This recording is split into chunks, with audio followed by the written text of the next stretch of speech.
जय श्री राम, जय बजरंगबली, हर हर महादेव। हम अपने इंडिया का जो सफ़र हमने शुरू किया, कराची से गए हम लाहौर।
लाहौर के गुरुद्वारे में हमने एक दिन काम किया।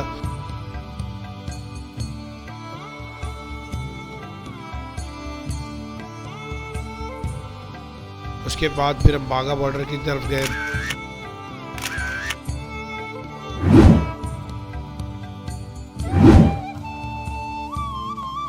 वहाँ से हम फिर सीधा गए हरिद्वार।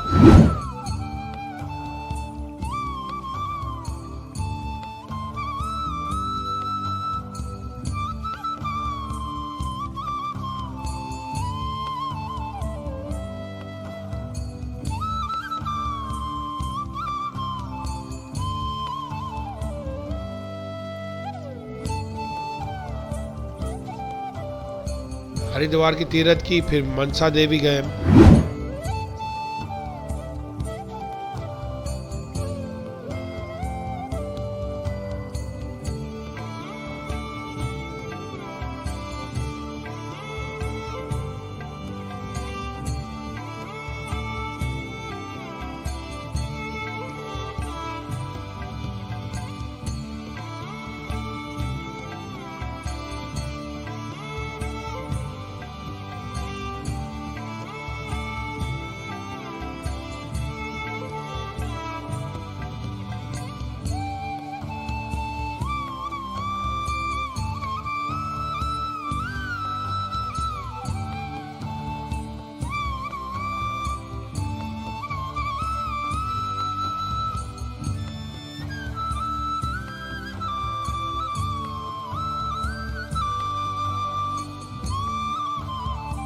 मनसा देवी पे हमने तीर्थ यात्रा की। उसके बाद मनसा देवी के बाद हम गए दमोह में, जो आज कल आप हमारा ब्लॉग देख रहे हैं, और वो आज आपको लास्ट एपिसोड है वहाँ का दमोह का।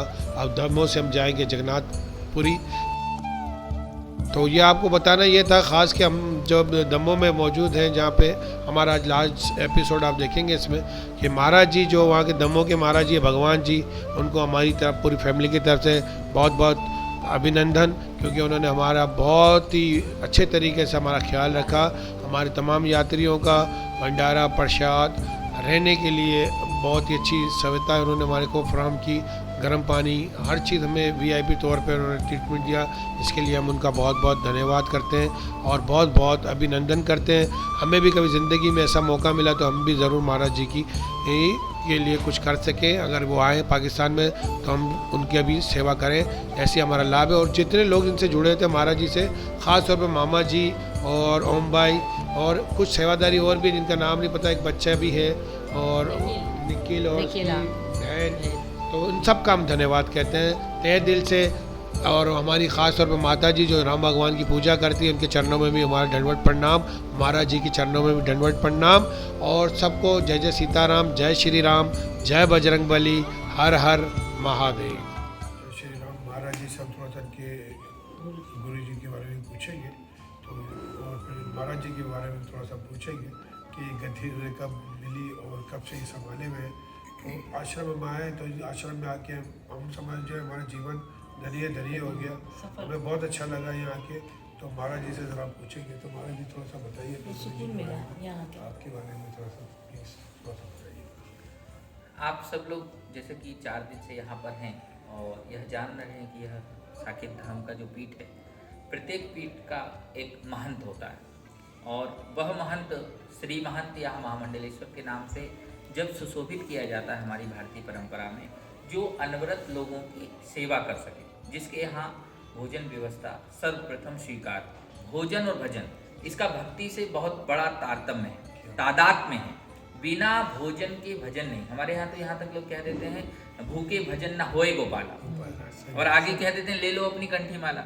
यद्यपि इसमें बहुत दर्शन है, बहुत बड़ी बात है, लेकिन भोजन और भजन का तादात्म्य अगर बन जाए, अगर भोजन सात्विक हो जाए तो वही तो भजन है। और सात्विक भोजन का कलिकाल में अभाव है। लोग भोजन कर रहे हैं लेकिन भोजन सात्विक नहीं, राजसी भोजन कर रहे हैं, कहीं तामसी भोजन कर रहे हैं। तो लोगों का पहले तो भोजन शुद्ध हो, और भोजन शुद्ध होने के साथ उसमें जो संत होते हैं, जो महंत होते हैं, उनकी बहुत बड़ी भूमिका है कि वह शुद्ध भोजन बनाकर, सात्विक भोजन बनाकर भगवान को भोग लगाते हैं। और जो भगवान को भोग लगाकर भोजन पवाते हैं उन्हें ही श्री महंत कहा जाता है।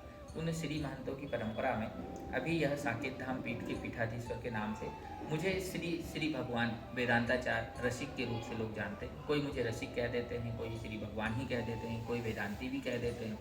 लेकिन अभी वर्तमान में मैं लगभग 2014 से अनवरत इस पीठ पर हूँ।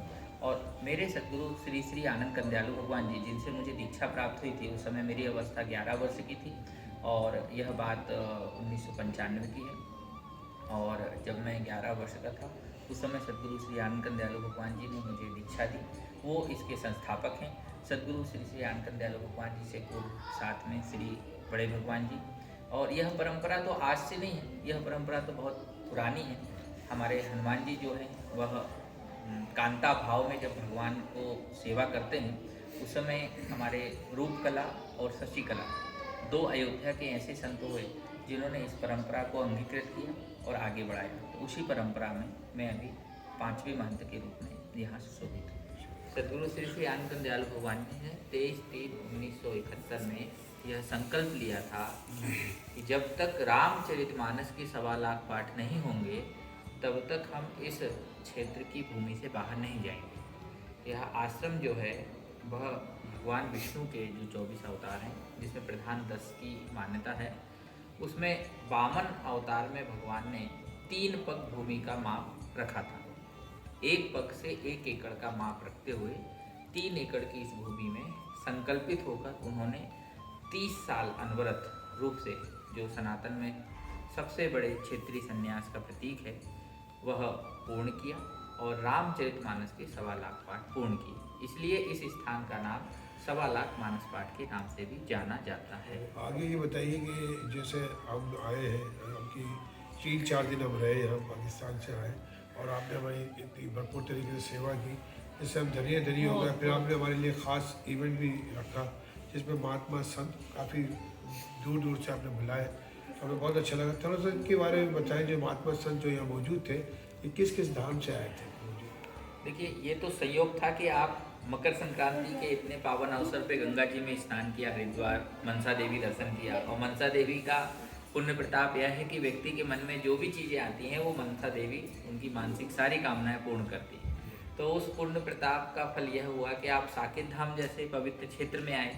और यहाँ तो संयोग ही था कि आर्यावर्त जो साधु मंडल है, क्योंकि ये समस्त पृथ्वी जो है वो आर्यावर्त के नाम से जानी जाती थी, तो आर्यावर्त जो साधु मंडल है, जो परंपरागत साधु सदियों से चले आ रहे हैं, उन साधुओं के जो महामंडलेश्वर हैं, जगतगुरु हैं, उनमें से प्रमुख रूप से महामंडलेश्वर रामभूषण दास जी, जो कि अयोध्या से आए हुए थे, खाक चौक से, वैष्णव तेरा भाई त्यागियों में उनका विशेष स्थान है। श्री महंत रविंद्र दास जी महाराज आए हुए थे। हमारे राष्ट्रीय अध्यक्ष श्री महंत गरीबदास जी महाराज जो हैं। और इसके बाद मंडल से जैसे कि सागर से महामंडलेश्वर हरिदास जी हो गए, दमोह जिले से श्यामदास जी हो गए, हरिप्रपन्न दास जी हैं और जयराम दास जी हैं। ऐसे अनेक संतों का आना सहज इसलिए हो पाया क्योंकि लगभग हम लोग एकादशी के दिन प्रदेश के किसी न किसी नगर में, ग्राम में बैठकर अपने भक्तों से मिलते हैं, उनसे संबंधित जो बातें हैं वो जानने का प्रयास करते हैं कि आप आध्यात्मिक जीवन को जी रहे हैं तो आध्यात्मिक जीवन में कहीं आपको कोई परेशानी तो नहीं है, कोई ऐसी बात तो नहीं है जिसको आपको मानने में, जिस पथ पे चलने में आपको कोई कठिनाई तो नहीं है। तो ये सारा समन्वय जो है वो बहुत लंबे समय से चला आ रहा है और यही भारत को सुदृढ़ता प्रदान करता है। तो इसका आप लोगों को दर्शन करना सहज हो पाया क्योंकि वो सिर्फ एक परमात्मा की देन। अच्छा जी, प्रभु जी थोड़ा सा ये बताइए कि ये जो परंपरा चलती आ रही है गुरु जी की, इसके बाद यहाँ जो हवन यज्ञ है उसके बाद भी चल रहा है या मुसलसल, जैसे आपने बताया कि 1.25 लाख हवन पाठ, उसके बाद अब जो ये बन रहा है धाम आपका, तो इसके बाद क्या प्रोग्राम है महाराज जी यहाँ पर? देखिए, हमारी परंपरा जो है वो यज्ञीय परंपरा है और यज्ञ जो है वो स्वतः भगवान है। शास्त्रों में भी कहा गया है यज्ञो विश्वस्य भुवनस्य नाभि। यज्ञ जो है वो सारे विश्व की भुवन की नाभि है और नाभि पूरे शरीर का केंद्र होती है।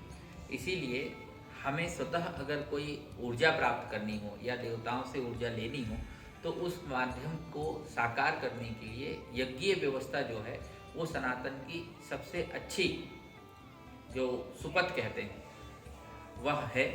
और लगातार यहाँ यज्ञ चलते रहते हैं, समय पाकर साल में 1 यज्ञ 2 यज्ञ हो ही जाते हैं। सूर्य उत्तरायण हो, सूर्य दक्षिणायन हो, पहले तो हमारी गति सूर्य से होती है, इसलिए सूर्य के उत्तरायण होते ही यज्ञ जरूर होता है। तो संस्था केवल यहाँ नहीं, भारत के विभिन्न क्षेत्रों में, भारत से बाहर भी कई बार ऐसा अवसर आता है तो यज्ञ को आयोजित करती है। उसमें धर्म प्रेमी लोग यज्ञ का लाभ लेते हैं और अपने मनोकामनाओं को पूर्ण करते हैं। देखिए, सबसे बड़ी बात तो यह है कि भगवान राम के जो चरित्र का गुणगान करते हैं उसमें सर्वप्रथम आदि काव्य के रूप में वाल्मीकि रामायण का वर्णन आता है। लेकिन हमारी जो जनता है, जो प्रजा है, जो भक्त हैं, वो संस्कृत का उच्चारण पूर्ण रूप से नहीं कर पाते। भारत में ही नहीं, भारत के अलावा भी बहुत कम लोग हैं जो उस देवीय भाषा को अनुकरणीय कर पाते हैं। तो वाल्मीकि जी के ही अवतार भगवान की आदेश से तुलसीदास जी ने उसी रामायण को रामचरितमानस के रूप में अवधि में, या हिंदी का शुद्ध रूप कह लीजिए, प्रस्तुत किया। और चूँकि हमारे भगवान जी, जिनको लोग यज्ञ सम्राट श्री आनंद दयाल भगवान जी के नाम से जानते हैं, उन्हें पता था कि हमारी जो भक्त हैं वह रामचरितमानस को जो है एक प्रकार से अपना आदि स्रोत मानते हैं, ज्ञान का वह स्रोत जो सदैव हमें जीवन जीने की कला सिखाता। ये बहुत बड़ी बात है। और भगवान जी ने इसलिए 1.25 लाख पाठ का आयोजन, या कहना चाहिए संकल्प लिया, जो अनुष्ठानात्मक था। उस अनुष्ठान में लोग आएँ और 1.25 लाख पाठ करें। तो रामचरितमानस जो है अपने आप में पढ़ने में लगभग 1076 दोहे हैं। मोटा मोटी मान ले श्लोकों को मिला के तो 1100 दोहे हैं। अब उनको पढ़ने में लगभग 26 से 28 घंटा लगता है अगर सामान्य अभ्यास करें तो। कभी कभी लोगों को 40 घंटा भी लगता है जिनका अभ्यास नहीं है। तो एक ग्रंथ का आवर्तन करने में लगने वाला जो समय है और लोगों की जो संख्या है वो एक साथ उपलब्ध नहीं होती। इसीलिए इस रामचरितमानस के 1.25 लाख पाठ करने में 30 वर्ष का समय लगा। और वह दिनांक जो है 23/3/1971 से लेके 9 मई 2001 के मध्य संपूर्ण हुआ, जिसके मध्य में 186 यज्ञ अलग से हुए, जैसे कि गणेश यज्ञ 1.25 लाख सुपारी से। इसके अलावा शताक्षी दुर्गा महायज्ञ, जो श्रीफल की कल आपने बात सुनी, तो बेल के फल से जो है 1.25 लाख शताक्षी दुर्गा महायज्ञ का यज्ञ हुआ। विजय लक्ष्मी महायज्ञ जो 1 करोड़ टेसु के फूल से हुआ।